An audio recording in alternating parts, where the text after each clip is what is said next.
Hoy quiero hablarte sobre el origen del dolor lumbar.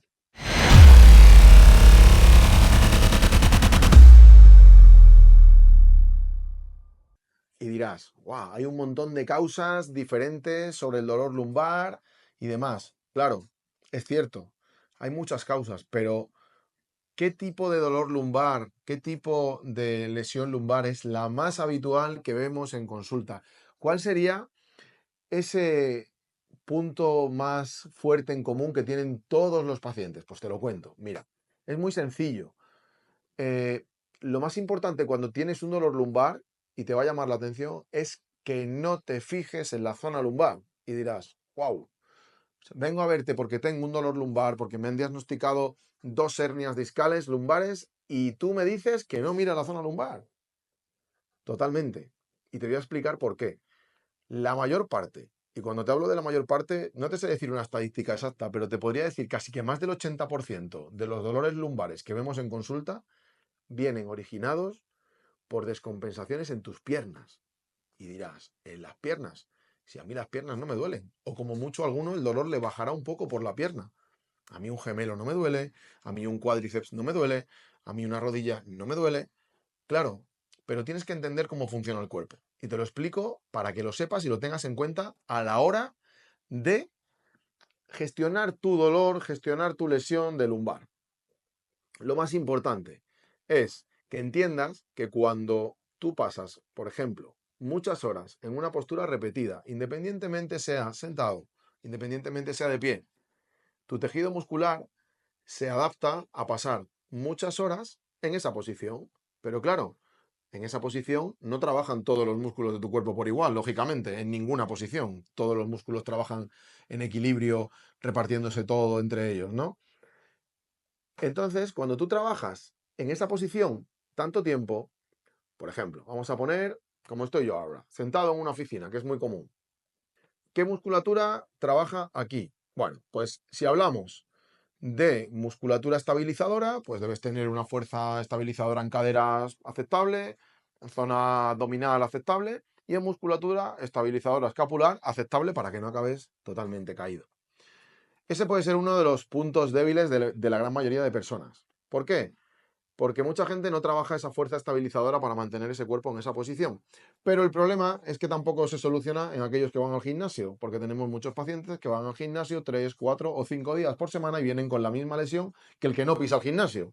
¿El problema es un problema de fortalecimiento? Sí, pero si va al gimnasio, realmente está haciendo un trabajo físico que supuestamente es de fuerza, que va a ganar volumen muscular y que va a desarrollar la fuerza en general, pero no la fuerza en una posición determinada o en una musculatura determinada y sobre todo una fuerza de estabilización, de mantener, de que el cuerpo pase muchas horas en esa posición. Esa es la fuerza que quieres desarrollar si quieres estar bien sentado, por ejemplo.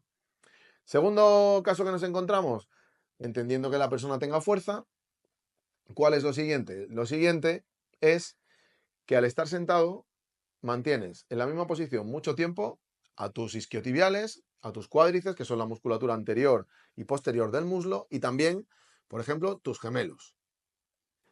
¿Y qué tiene que ver eso? Claro, tiene que ver que a más de uno os pasará que cuando pasas mucho tiempo sentado, me da igual que sea en un coche, que sea en una silla de oficina, por ejemplo, o simplemente en tu casa porque te pegues un sábado tranquilamente muchas horas sentado viendo la televisión para desconectar o leyendo un libro. Cuando tú cambias de posición a posición erguida, esos músculos han estado mucho tiempo en acortamiento.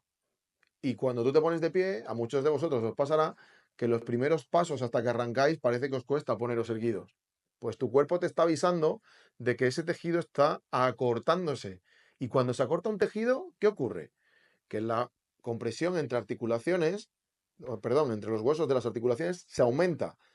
Y al aumentar la compresión de las articulaciones, ¿qué pasa? Pues dos cosas. Una, que hay menos rango de movimiento y mayor roce entre piezas óseas y por tanto mayor desgaste.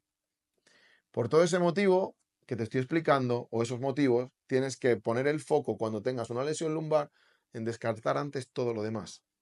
Si tus musculaturas de las piernas tienen correcta elasticidad, si tus estabilizadores de cadera, zona torácica, abdominal, escapular están perfectamente entrenados en la fuerza resistencia y en la fuerza estabilizadora para mantenerse aquí en esta posición bien colocados durante 8 o 9 horas al día. Y eso no se consigue cargándote a hacer pesas como un loco. Se consigue trabajando la fuerza estabilizadora y fuerza de resistencia durante muchos días y durante toda tu vida para que las posturas que haces no te afecten tanto, al igual que la parte elástica. Y te lo voy a explicar con la columna para que te quede más claro. Cuando tú pasas mucho tiempo sentado, es muy fácil que te escurras en la silla, ¿verdad? Bueno, pues imagina, tienes que estar aquí y cuando te escurres en la silla haces esto, directamente te escurres y empiezas a cargar tu peso en la zona lumbar y haces esto. Ahí estás, sobrecargando mucho esta parte. Y por ese motivo vas a acabar abriendo y comprimiendo a la vez algunas articulaciones y otras abriéndolas por atrás porque tienen que acuñarse, lógicamente, si no, no te podrías mover. Bien, eso está provocado porque tus músculos de las piernas ya están tan rígidos, tan acortados, que ya no son capaces de mantener una posición durante ese tiempo. Entonces tu cuerpo busca tumbarse ahí en la silla un poco, escurrirse para poder estar cómodo. Y genera esa lesión. Entonces, cuando te explico esto, ¿entiendes que el problema no está en la zona lumbar? ¿Por qué se daña la zona lumbar? Porque todo lo demás no funciona bien, no funciona en armonía y no te deja moverte. Seguro que si esto no te pasa a ti, le pasa a alguien que conoces, amigos, familia, compañero del trabajo, el vecino, a tu prima del pueblo, a cualquiera, seguro que te suena esta historia que te he contado. Pues comparte este vídeo a aquellas personas que sepas que les ocurren estas cosas. O bien, a ti mismo, céntrate, empieza a pensar por qué te pasan las cosas, analiza tus posturas del día a día, analiza qué te duele, analiza cómo están tus tejidos. Y en función de eso, obra en consecuencia, pero no te centres en la zona.